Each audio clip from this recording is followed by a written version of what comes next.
This version of Uphill is not just a poem, it is a living, breathing experience.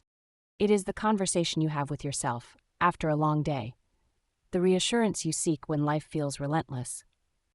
Each line is both practical and poetic, deeply felt yet refreshingly tangible. Let us embark on this journey anew, with fresh eyes, vivid imagery, and an exquisitely engaging breakdown that keeps the fire of interpretation burning. A journey unraveled, line-by-line exploration of Uphill. Christina Rossetti's Uphill is a timeless dialogue between uncertainty and wisdom, between the weary traveler and the all-knowing guide. Imagine we are sitting by a fire, the flames flickering as this poem spreads before us like a map to some ancient and wondrous realm. Here, we step into the shoes of the traveler, asking life's most pressing questions, while the guide, steady and knowing, responds with truths that land like gentle, inevitable waves. The journey begins. Does the road wind uphill all the way? Picture yourself at the base of an enormous mist-laden hill. Your shoes are worn, your breath is steady, and you hesitate before taking the first step. This line is more than just a question. It is the universal cry of every soul standing at the foot of a challenge.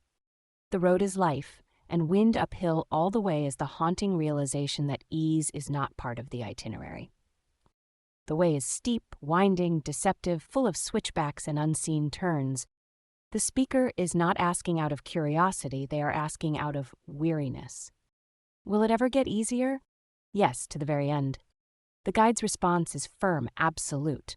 There is no sugarcoating, no illusion of reprieve. This line lands like a weight on the chest. Yes, it is all uphill, and yes, you must climb it to the very peak. There is no shortcut. But there is something else in this answer. Certainty. No false hope, no illusions. Sometimes the greatest kindness is honesty, and in that there is a quiet kind of strength. The end exists, even if the road is hard. The passage of time and endurance. Will the day's journey take the whole long day? Time stretches endlessly in struggle. The traveler, exhausted before even beginning, wonders, how long must I endure? Will this hardship consume all my hours, all my strength? The phrasing here, the whole long day, is deceptively simple but layered with meaning. Day is more than daylight. It is a life, an era, an entire span of existence. In every major challenge, we ask this question. How long will this last? How much more must I give? From morn to night, my friend. Here is the first sign of warmth, my friend. The journey is long, yes, it spans from dawn to dusk, from birth to death, but there is companionship in the climb. This shift is subtle but vital. The guide is not cold or indifferent. They recognize the traveler's weariness. The phrase resonates with the cycle of life. Every stage has its own weight, its own climb. Childhood, adulthood, old age, each a different ascent, but all part of the same road. The hope of rest, but is there for the night a resting place? This is the voice of every soul longing for relief. The night here is death, the final threshold. The traveler wants to know, will there be peace at the end? Or will I only find more darkness? The weight of this line is enormous. It is the universal fear dash, what comes after all of this effort? Question mark. Rossetti captures the fragile hope that beyond struggle, beyond exhaustion, there is comfort waiting. A roof for when the slow, dark hours begin.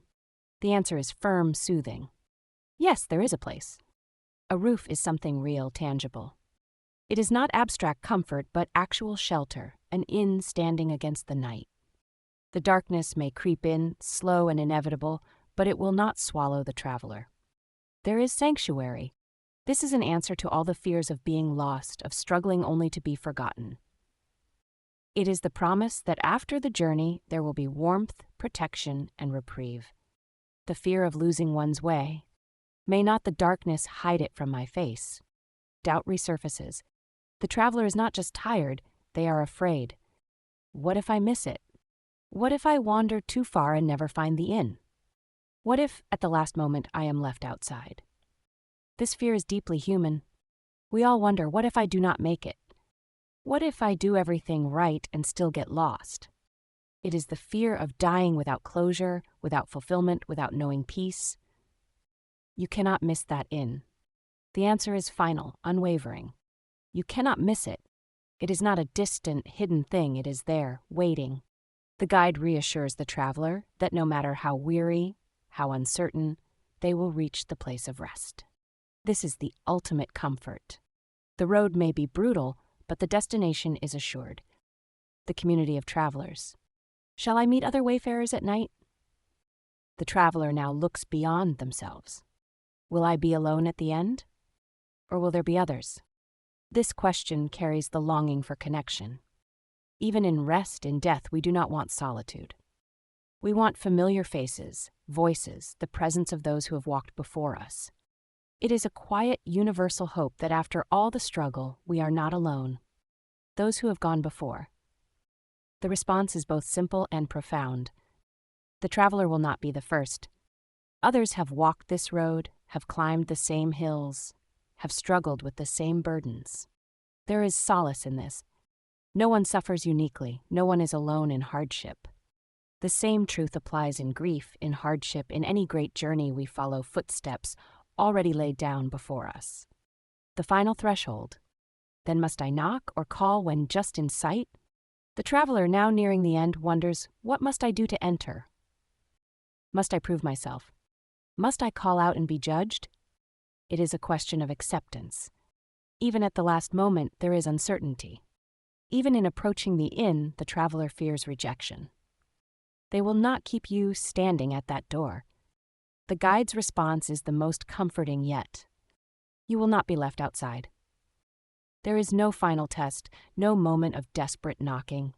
The door will open, the traveler will be welcomed. This is Rossetti's ultimate assurance that after the struggle, there is a place waiting and entry is not denied. The true reward of effort. Shall I find comfort, travel sore and weak? This is the final plea. Will there be real comfort? Not just shelter, not just a place to collapse, but true deep rest. It is the most human question. After every struggle, we do not simply want survival, we want peace. Of labor you shall find the sum. The response is rich in meaning. You will find the result of your work. You will be given what you have earned. This is not just comfort, it is justice. All the pain, all the effort, all the uphill climbing, it will not be for nothing. The sum of the labor will be found, the weight of effort balanced at last. A place for all? Will there be beds for me and all who seek? The traveler expands the question once more. Is there enough? Not just for me, but for everyone? The fear of scarcity is real. What if there is not enough space, not enough comfort? This line is a plea for inclusivity. Yea, beds for all who come? Rossetti ends with absolute certainty. There is enough. The journey may be hard, but the rest is abundant. No one who seeks is turned away. This final line is more than a resolution, it is a promise. No effort is wasted, no traveler is forgotten. The road may be uphill, but the destination is waiting, the door open, the beds warm. Conclusion: why uphill still matters. Rossetti's Uphill is more than a religious poem, more than an allegory of death. It is the universal experience of struggle, doubt, and hope. It reminds us that no journey is taken alone, that the climb is hard but meaningful, and that at the end, whenever that may be, there is rest, there is welcome, and there is peace.